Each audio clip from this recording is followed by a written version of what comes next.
Assalamualaikum warahmatullahi wabarakatuh. Waalaikumsalam warahmatullahi wabarakatuh. Selamat pagi semuanya. Pagi. Saya ucapkan terima kasih karena telah hadir dalam acara penyuluhan pada pagi hari ini. Sebelumnya, perkenalkan, nama saya Norma Lasari. Saya mahasiswi dari program studi S1 Agribisnis, Fakultas Pertanian Universitas Lambung-Mangkurat.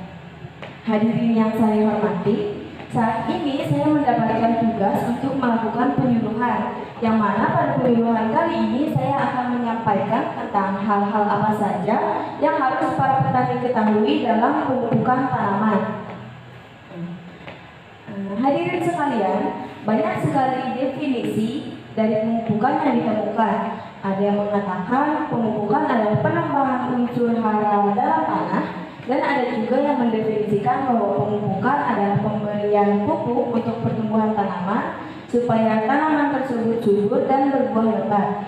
Akan tetapi, semua definisi yang saya sebutkan tadi memiliki arti yang sama, yaitu agar tanaman dapat berproduksi secara optimal. Maka dapat disimpulkan, pemupukan adalah proses pemberian atau tambahan nutrisi pada tanaman secara langsung maupun tidak langsung yang diserap oleh tanaman itu untuk proses metabolismenya agar dapat berproduksi secara optimal. Sebelum lebih lanjut saya jelaskan mengenai pemupukan, ada yang harus kita pahami terlebih dahulu tentang objek pemupukan itu sendiri. Yang pertama, objeknya adalah tanah. Tanah adalah media tempat di mana tanaman itu tumbuh. Tanah berfungsi sebagai gudang atau pelihara untuk tanaman itu sendiri, baik berupa senyawa organik maupun anorganik sederhana dan unsur-unsur yang dibutuhkan oleh tanaman. Objek kedua adalah tanaman. Dalam dunia pertanian, tanaman adalah makhluk hidup yang dibudidayakan pada satu ruang atau media untuk dipanen pada masanya atau ketika sudah mencapai masa pertumbuhan tertentu. Hadirin sekalian, tanaman dan tumbuhan itu berbeda ya.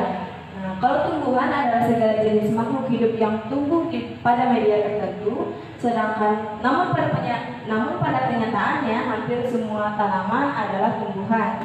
Tetapi yang membedakannya adalah tanaman itu sengaja kita budidayakan untuk berproduksi dan dimanfaatkan hasil produksinya untuk tujuan pemenuhan kebutuhan ekonomi kita sebagai petani.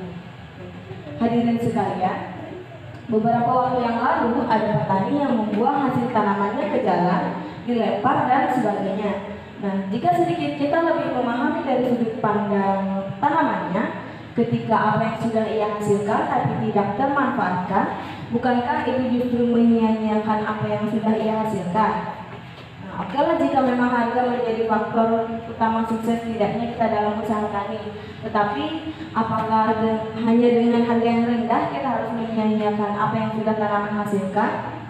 Baik, sekarang kita balik lagi ke pembahasan sebelumnya tentang pemupukan.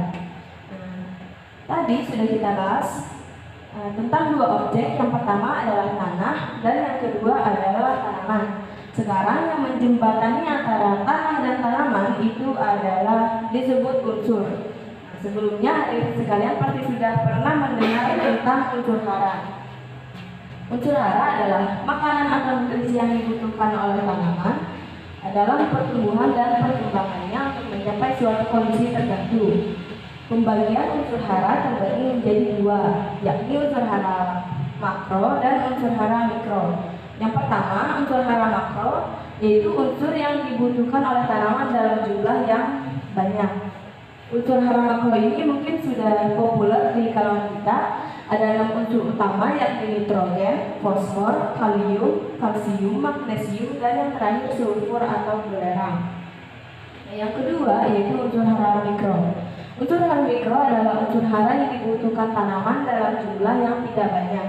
Meskipun kebutuhannya tidak banyak, tapi dengan adanya pemberian unsur hara mikro ini akan membuat tanaman lebih sempurna, memiliki daya tahan tubuh yang lebih baik, dan dapat berproduksi lebih maksimal. Lalu apa saja sih yang termasuk dalam unsur hara mikro ini?